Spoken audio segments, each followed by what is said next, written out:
안녕하세요. 주변들의 조민근 변호사. 안녕하세요. 송재성 변호사입니다. 요즘에 네. 이제 11월이에요. 내일 모레부터. 지금은 10월이에요. 그런데 항상 이제 10월 말, 네. 11월 초 네네. 이럴 때 약간 범죄가 날이 쎄하니 이상한 소식이 들려오고 하거든요. 네? 그래서 우리도 요즘에 범죄에 대해서 네네. 변호를 하면 네. 결과가 많이 나오고 있잖아요, 지금. 그렇죠. 그죠? 판결도 선고를 많이 하는 시즌이기도 하고 앞으로 한 12월까지는 판결 선고 많이 하겠죠. 그래서 또 엊그저께 제가 판결 선고 하나 받았어요. 어떤 거요? 아동 청소년 성매매 관련해가지고 이제 아동 청소년으로부터 유사 성행위를 받은 거예요. 근데 옛날에는 또 조건 만남했구나. 어? 조건 만남. 조건 만남이라고 볼 수 있죠. 당연히. 왜냐면 돈을 주고 그래. 이제 그 유사 성행위를 받았기 때문에. 그래서 옛날에는 이런 경우에는 이 범죄 자체가 사회적 법익에 관한 범죄이기도 하고 그 성범죄 관련해가지고 형도 세지 않았기 때문에 네. 그냥 집행유예 의뢰 나오겠지 하는 사건이었는데 요새는 그렇지 않아요. 그렇지 않습니다. 특히나 이제 성 관련해가지고 아동 청소년이 개입이 된다. 맞아요. 그러면은 이제 골로 가는 지름길이 될 수 있기 때문에 정말 의뢰인 같은 경우에는 정말 덜덜덜덜덜 떨었어요. 정말 지금은 아동 청소년을 대상으로 하는 성매매 같은 경우에는 네네. 1년 이상의 위증력에 처할 수 있도록 돼 있죠. 네네. 벌금형이 없어요. 맞아요. 그렇기 때문에 일반적인 성매매 같은 경우에는 우리가 이제 벌금형이 있고 그 다음에 이제 통상적으로 널리 알려진 걸 보면 존스쿨 한번 갔다 오시면 그 이제 기소유예 해주고 이제 이런 것들이 사실 많았는데 옛날이야. 기소유예는 거의 없어 이제. 아니 근데 아동 청소년 이제 성매매는 아동 청소년 성매매는 기소유예 안 해줘요. 일반 성매매? 네, 일반 성매매. 그렇지, 그렇지. 제가 말씀드린 건 일반 성매매였는데 사실 예전에는 일반적인 성매매는 많았지만 아동 청소년을 대상으로 하는 성매매는 입건 자체가 사실 그렇게 많지 않았거든요. 이 얘기는 무슨 얘기냐면 사실 그만큼 예전에 비해서 네네. 성매매를 하고자 하는 아동 청소년이 많아졌다. 그럴 수도 있지. 라고 볼 수 있습니다. 정말로. 성매매 같은 경우에는 일방적으로 폭행 협박으로 뭐 강간하거나 성관계를 맺거나 아니면은 뭐 중강간 비슷하게 심신이 상실된 상태를 이용해가지고 뭐 성관계를 맺는 게 아니기 때문에 맞아요. 서로 합의는 있어요. 그렇죠. 근데 아동 청소년이기 때문에 그 합의를 볼 수 없다. 그렇죠. 합의로 보더라도 처벌한다 라는 건 당연히 처벌하고 거기다 넘어가서 성매매에 있어서도 돈 받고 성을 파는 행동을 했다고 하더라도 일반 성매매에 비해서 거의 10배 이상 중한 범죄로 다루고 처벌하는 그런 상황입니다. 이게 사실 저는 물론 이제 아동 청소년의 얘기는 다릅니다. 아동 청소년은 다른 얘기인데 일반적인 성매매 같은 경우에는 저는 폐지해야 된다고 생각하는 사람이거든요. 왜냐하면 이 사람이 들어봐. 우리나라에서 일반적으로 해도 되는데 돈 주고 했다고 해서 처벌하는 건 성매매밖에 없어. 돈 주고 했다고 해서 처벌하는 건 일반적으로 해도 되는데 돈 주고 했다고 처벌하는 건 성매매밖에 없다라고 저는 생각해요. 근데 뭐 예를 들어 이런 거지. 마약 뭐 이런 거는 일반적으로 허용되지 않아요. 무슨 말씀인지 아시겠죠? 필로폰, 뭐 헤로인 이런 거 안 되지 않습니까? 근데 성매매는 성관계잖아요. 그러니까 이건 강제로 하는 게 아니라 합의하에 하는 거기 때문에 뭐 남녀 내지는 남남 여여끼리 마음만 맞으면 아니 뭐 그렇게 따지면 뭐 이렇게 할 수 있지. 뭐 임마 뭐 말도 하기 전에 뭐 이렇게 사람이 말하는 걸 막아. 얘기해. 얘기해. 사람을 죽여서 처벌하는 건 뭐 살인죄밖에 없는 자, 보세요. 다 그런 거지. 사람을 죽이는 거는 일반적으로 허용되지 않아요. 다 구성 요건에 해당성이 딱 맞아야 처벌하는 거니까. 아니에요. 그러니까 합의하에 했는데 남의 주머니에 있는 거 훔쳐가 처벌하는 건 절도죄밖에 없고. 아니 그건 말이 안 되는. 야, 이 새끼야. 남의 주머니에서 돈 꺼내오는 그건 안 된다는 거야. 안 된다니까. 그럼 남의 주머니에서 그냥 꺼내오면 그거 안 되잖아. 허용되지 않잖아. 이렇게 마이크를 이렇게 딱 가지고 도망가면은. 말이 안 돼. 왜? 할 수도 있는 거지. 그럼 말이 안 나오잖아. 그러니까 이게 성매매라는 게 사실은 이게 일반적으로 허용되는 위험하지 않은 것인데. 근데 또 대부분의 나라에서는 또 성매매를 형사처벌하고 있어요. 그런가요? 네. 안 하는 나라도 많고 안 하는 주도 많지만은 대부분 처벌하는 그 나라나 주가 더 많은 걸로 제가 알고 있어요. 물론 그래서 어쨌든 우리나라는 성매매를 처벌하는 나라기 때문에 이제 성인을 대상으로 하는 성매매 같은 경우에는 처벌이 그닥 강하진 않지만 대상이 아동 청소년이 되는 순간 제명이 되지요. 그렇지. 네. 그래서 이제 법정형도 일반 성매매 같은 경우에는 1년이야. 그죠? 그런데 아동 청소년도 있고 아동 청소년 성매매 같은 경우에는 1년 이상 10년이야. 그 다음에 하한도 정해주세요. 벌금형이 없어요.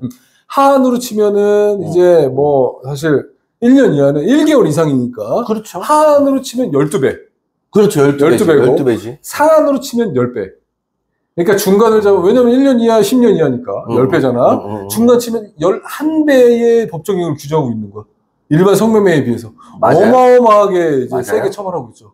너 산수 잘해? 뭐야? 산수 잘해? 정신 차려. 어쨌든, 그러니까. 1년에서 10배가 10년 하냐. 간단한 거지. 그래요? 그럼에도 불구하고 시간이 가면 갈수록 아동 청소년과 성과 결렬되어 있다라고 하면은 이렇게 세게 처벌해. 실무적으로도 세게 처벌하고 있어. 아동 청소년은 어쨌든 아동 청소년하고 성적으로 연결되면 그냥 가는 거야. 작살나요. 네. 작살나요. 그렇기 때문에 이게 사회적 법익에 관한 죄이기 때문에 피해자가 없는 범죄예요. 법률적으로는. 그렇죠. 그렇기 때문에 우리가 이제 그 대법원에서 각각의 범죄에 따라서 양형을 기준하는, 양형을 설정하는 기준이 있어요. 그건 양형 기준표라고 하고, 그게 이제 대법원 양형위원회라는 위원회를 만들어서 거기에서 이제 수정을 하고 뭐 이런 작업들을 하는데, 네네. 어쨌든 말씀하시는 그 아동 청소년을 대상으로 하는 성매매 같은 경우에는 통상적으로 우리가 말하는 성범죄하고는 궤를 달리하죠. 성범죄라고 하면 보통은 이제 토킹 협박을 통해 가지고 추행을 하거나 내지는 강간을 하거나 내지는 이제 술 마신 상태를 이용해 가지고 중강간, 중강제, 준유사강간 뭐 이런 것들이 있는데, 쉽게 말하면 상대방은 오케이 하지 않는데 내 혼자 좋아서 하는 거, 이게 성범죄잖아요. 그러니까. 그죠? 이게 뭘 얘기하려고 하는 거야? 아니, 성매매는 빨리 얘기해. 성매매는 합의가 됐기 때문에 이건 개인적 법익을 침해하는 게 아니다 이 얘기야. 사회적으로 이게 처벌해야 되니까 처벌하는 거지. 누군가의 그렇죠. 뭐 자유권이라던가 뭐 참정권이라던가 그렇죠. 뭐 사회권 이런 걸 침해한 게 아니라는 거예요. 성매매를 했다라는 거는 네가 다른 사람의 권리를 침해한 게 아니라 너는 문란한 놈이야.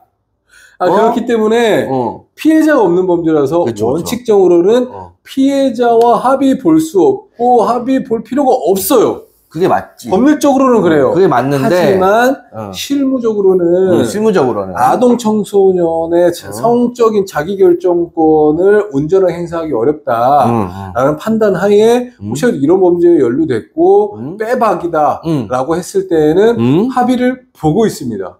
저희도 합의를 보고 있고요. 실제로 합의를 보는 게 안전하죠. 제가 그래서 며칠 전에 그 집행유예 받았던 그 집행유예 받았던 그 사건에 있어서도 합의를 시도했어요. 그런데 피해자 국선 변호사가 물론 이제 그 독단적으로 좀 이제 특이한 건지 아니면 그 부모를 진짜 설득이 안 돼서 그런 건지 모르겠는데 합의 금액을 1억을 부릅디다. 아유, 강제한 거 아닌데? 성매매인데? 아동 성매매인데 1억을 부르더라고요. 이거는 조금 문제가 있어요. 1억을 불러요. 그래서 이 마치 이제 강간이나 중강간 강제 추행 합의 보듯이 이 피해자분들이 돈이 굉장히 없거나 뭐 아쉬운 사람들이 아니기 때문에 아마 쉽게 합의가 안 될 거다. 그래서 최근에 뭐 이 유사한 사건으로 1억의 합의를 봤다. 왜냐면 심지어 그 성매매를 했던 그 아동 청소년 여성이 여러 남자가 있거든. 그러니까 그 중에 한 명과 1억 원조리 합의를 봤다는 거예요. 사실은 진짜 당황스럽죠. 좀 그 문제가 있는 게 이게 강간 강제추행이란 성범죄가 아니에요. 그런데 지금 사실 이게 되게 문제가 뭐냐면 사회 추세가 이런 식으로 그 여성 내지는 어린아이들이 핍박을 당하고 한다. 이런 것들이 계속 나오면 나올수록 그것을 타겟팅 삼아가지고 내가 한몫 벌어보겠다라는 사람이 생깁니다. 그러니까 누가 그러는지 모르겠지만 어쨌든 간에 그렇게 뭐 회신이 왔어요. 그러면 우리 그 의뢰인은 너무 경제적으로 굉장히 어려워가지고 그런 금액의 합의는 도저히 볼 수 없는. 사실 이거는 일반적인 성범죄 기준으로 해도 높은 금액이긴 하죠. 그렇지. 그냥 폭행 협박을 통해서 성관계를 맺었던 강간에 있어서도 이제 적지 않은 금액의 합의금이죠. 그렇죠. 그 합의금을 이야기하더라고요. 그러면서 이제 뭐 피해자 측이 금전적으로 아쉬운 상황이 아니기 때문에 아마 우리가 제시한 금액에는 합의가 안 될 거다. 우리는 1,000만 원 언더를 제시했었어요. 근데 사실 성매매니까. 성매매니까. 성매매니까. 더군다나 이 사안 같은 경우에는 일반적인 성매매는 성관계가 이루어져요. 그죠? 삽입이 이루어지고, 뭐 사정이 이루어지고 이런답니다. 그런데 이 사건 같은 경우는 유사성행위였어요. 근데 미성년자가 이제 뭐 트위터, 뭐 이런 SNS에 올려가지고 통상적으로 이런 그 성매매가 이루어지는 방법이 미성년자 같은 경우에는 업소가 없고 뭐 아무것도 없잖아요. 그렇기 때문에 다 SNS로 이루어집니다. 맞아요. 그래가지고 그런 경우가 많죠. 실제로는 자기 나이가 미성년자임에도 불구하고 미성년자 아닌 것처럼 해가지고 올리기도 하고 뭐 여러 가지 상태로 해가지고 보통 여자아이가 먼저 성매매를 원한다라고 하니까 이제 남자들이 달라붙는 거죠. 그렇죠. 네. 공고를 올려요. 트위터나 네. 이런 거에서. 그러면 이제 그거 보고 연락이 가가지고 어디서 만나가지고 합의된 범위까지 이제 하는 건데 실제로 이제 사실 저도 이런 것들이 좀 의문이 되는 것 중 하나가 성관계까지는 아니고 어디까지 만지게 해주겠다. 그렇게 한 다음에 더 만지면 고소하려고 그러고 이런 사건들도 사실 있거든요. 많아요. 네, 네. 물론 이제 약속된 그 신체적 접촉을 넘어서 뭐 더 접촉한다던가 아니면은 뭐 성관계를 맺는다던가 이러면 당연히 고소해서 처벌해야죠. 그렇죠. 그건 그거야 당연한 약속된 건데. 범위를 넘은 거니까. 뭐 하나가 잘못됐다고 해서 둘, 셋, 넷 다 잘못됐다고 보는 건 문제가 있죠. 어쨌든 그래가지고 이 사건 같은 경우에는 유사성행위였고 더군다나 우리가 수사 단계에서 계속해서 줄고 주장해왔던 거는 청소년인지 몰랐다는 거예요. 실제로 모르게 합니다, 많이들. 몰랐어요. 실제로 몇 살인지 뭐 이런 거에 대해서 얘기도 안 하고 화장도 굉장히 진하고 그래서 몰랐다고 했는데 이거를 또 이제 법원 단계까지 검사가 끌고 갔기 때문에 법원 단계에서 몰랐다고 하려면 어떻게 해야 되죠? 부인해야죠. 그러면 증인으로 나옵니다. 증인신문을 해야 돼요. 네. 피해자가 증인으로 나옵니다. 피해자를 증인신문했을 때의 좋은 이야기 들을 리가 없겠죠. 작살이 납니다. 없겠고 더군다나 불러가지고 또 소위 말해서 진짜 신빙성을 탄핵하기 위해서 다각도로 질문하다 보면은 재판부에 안 좋은 인상만 심어주고 쉽게 말해서 이런 거죠. 구조적으로 법원 단계까지 가면 자백하고 합의를 볼 수밖에 없는 없어요. 상황을 연출해 놔요. 이게 이런 거죠. 재판부가 보고 있는데 어린 여자애를 불러다가 데려다 놓고 질문을 하는데 넌 어디까지 벗었어? 이 남자가 너를 어디를 만졌어? 너는 여기에서 오케이를 했어? 이런 걸 물어보는 거잖아요. 그렇게 물어보는 과정에서 그 청소년이 어른하고 사실 진배가 없어요. 생각하는 거를 생각하기 때문에 그거를 타겟팅 삼아가지고 올려가지고 만나서 돈 받고 하는 애들이니까. 그러니까는 그걸 이제 지금 이 상황이 어떤 상황이다라는 거를 뭐 정말 뭐 유치원생도 아닌 이상 뭐 다 머릿속에 각인을 시키고 왔기 때문에 그 상황에 대해서 본인이 했든 안 했든 어떤 상황이 벌어졌든 간에 이미 수사 단계에서 진술해놓은 그대로 법원에서도 진술을 해요. 그러니까요. 저는 사실 이런 미성년자 성매매 사건들을 보면서 가장 많이 느끼는 것 중에 하나가 이런 말을 하고 싶습니다. 저도 아이를 키우지만 부모들이 아이가 언당하지 않도록 교육을 잘할 의무가 있다. 알았어요. 아, 적당히 해. 왜, 임마! 맞잖아! 그렇기 때문에 정말 벌벌 떨고 있었다는 거야. 우리 의뢰인이. 그래서 어떻게 됐어? 울었어. 막 전날, 전전날에도 연락이 와가지고, 좀 이제 어떻게 보면 심성이 좀 착한 친구인데, 그런 사건이 연루돼가지고, 제가 공탁을 더 준비해서 하겠습니다. 한 번만 봐주세요. 막 울고 막 불고 난리를 치는 거야. 그리고 실제로 그런 과정에서 그 미성년자 아이가 우리 피고인들한테 연락해가지고 협박하고 이런 경우도 종종 있어요. 맞아요. 실제로 그런 사건들이 제가 아마 지지난 영상에서 한번 말씀을 드렸는데, 다음 영상에서 자세히 한번 다뤄보도록 할게요. 근데 약간 애들이 간이 배 밖으로 나오는 애들 좀 많아. 오늘 영상 같은 경우에는 이제 어쨌든 구형을 2년인가 3년 정도의 구형을 받았어요. 2년인가? 3년인가? 받았어. 근데 최종적으로 이제 징역 1년에 집행유예 2년을 선고받았습니다. 사실 징역 1년에 집행유예 2년이면 미성년자 대상으로 하는 성매매가 인정됐다고 했을 때는 나올 수 있는 가장 적은 형이죠. 그렇지는 않고 장량 감경을 한다면 6개월에 1년, 6개월에 2년 그렇죠. 이 정도는 가능을 하죠. 그렇죠. 맞습니다. 어쨌든 간에 장량 감경을 하지 않으면은 징역 1년이 최하이기 때문에 그렇죠. 1년에 2년이 뭐 선고가 된 것으로 보이고 저희가 최종적으로 선고받기 전에는 500만 원을 공탁을 했어요. 실제로. 네. 사회적 법익에 대한 범죄지만은 피해자에 대한 그 뭐 위로금 좀 전달을 꼭 하고 싶다. 왜냐면 피해자한테 연락해서 피해자 국선 변호사를 통해 가지고 꼭 전달하고 싶었는데 그게 안 됐기 때문이죠. 그렇죠.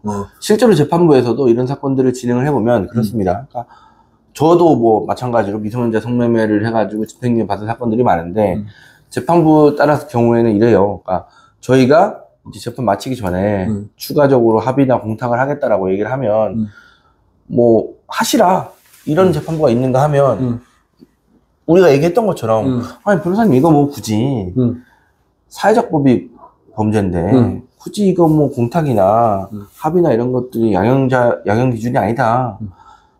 그러실 필요 있겠냐라고 하는 재판부도 있습니다. 그럴 수도 있죠. 맞아요. 사실 그 지금 이 사건을 담당하는 재판부도 합의를 한다고 하니까 조금은 의아하게 생각했어요. 의아할 수 있어요. 그럼에도 불구하고 합의를 한다, 계속해서 합의를 시도하고 합의하는 모습을 보여주니까 재판부에서는 그렇죠. 굉장히 그 피고인한테 호의적으로 얘기를 해주고 또 대해주고 최종적으로 집행유예까지 성공해준 게 아닌가라는 생각이 들어요. 이게 그 합의를 한다라는 게 이 범죄에 있어서 양형 기준에 딱 포함되어 있지는 않지만 그런 과정에서 보여주는 피고인의 그런 정성이라든가 그렇지. 피고인의 마음이라든가 그렇지. 이런 것들이 피고인이 진정으로 반성을 하고 있다. 그 다음에 재범의 우려가 없을 것 같다. 이런 식으로 치환돼 가지고 좋은 양형죄로 사용될 수 있는 거 아닙니까? 맞아. 양형 기준에 딱 적혀져 있는 그것보다도 적혀져 있지 않고 그 양형에 영향을 미치는 게 굉장히 중요합니다. 그런 그렇죠. 부분에 관련해 가지고 실제적으로 영향을 미치기 위해서는 또 이제 형사사건 이런 사건들을 많이 해본 그 변호인하고 함께 사건을 진행할 필요도 있는 거겠죠. 그렇죠. 사실은 이런 형사사건을 진행하면서 저희도 뭐 다른 변호사 사무실에서 망가뜨려 놓은 사건 진행하는 경우도 많고 한데 정말 안타까운 건 그런 거예요. 형사사건에서는 순간 판단이나 이런 것들이 사실 되게 중요하거든요. 근데 그런 데서 납작 엎드릴 때 엎드리고 아닐 때 아니라고 강력하게 해야 되는데 스탠스를 분명하게 해야 되는데 그렇지. 이것도 아니고 저것도 아니고 해가지고 최악의 결과를 받아놓은 경우가 사실 많더라고요. 맞습니다. 네. 어쨌든 오늘 사건 같은 경우에는 수사 단계에서는 정말 알지 못하였던 사정을 가지고 부인을 해왔지만은 네. 법원 단계에서는 더 이상 부인하기가 너무 어려운 상황에 처했기 때문에 자백을 하고 선처를 구했고 최종적으로는 네. 이제 뭐 피해자랑 합의에 이르진 못했지만은 공탁 금액을 일부 공탁을 하고 네. 집행유예 선고받았다. 네. 라는 사정 여러분께 말씀드리고 네. 그 사건 같은 경우에는 아청법상 이제 성매매 위반 죄였다. 1년 이상 10년 이하의 징역. 그렇죠. 법정형을 규정하고 있는데 네. 징역 1년에 집행유예 2년을 선고받았다는 사실 여러분께 네. 말씀드리고 혹시 관련 사건으로 이제 마음 졸이고 계신 분들이 있다고 하신다면은 법무부 난심으로 연락 주시기 바라겠습니다. 네. 오늘 촬영 여기까지 할게요. 구독과 좋아요 눌러주세요.